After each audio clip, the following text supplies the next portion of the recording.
कसबा बावडा राजाराम बंधारा येथे गेल्या काही दिवसांपासून बावडा, कदमवाडी, निगवे, वडणगे या भागातील युवक मुलं-मुली दुपारच्या वेळेत कॉलेज सुटल्यावर आंघोळ करण्यासाठी पंचगंगा नदीपात्रात येतात, तर काही मुले याच पुलावरून नदीपात्रात थेट उड्या मारत असताना पाहावयास मिळत आहेत. काही मुला-मुलींचे आई-वडील घरची परिस्थिती गरिबीची असल्याने कामानिमित्त जातात, तर काही मुले आई-वडिलांची नजर चुकवून या पंचगंगा नदीपात्रात आंघोळीसाठी येत असतात.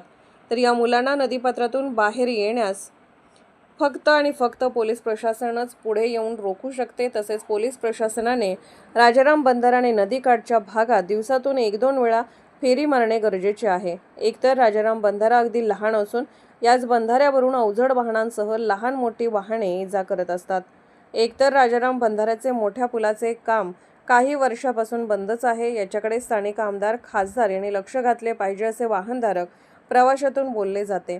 दरम्यान या नदीपात्रामध्ये काही मुलं-मुली आंघोळीला आलेली केव्हा एकदा बुडून गेलेली कळणार सुद्धा नाही, अशी सत्य परिस्थिती आहे.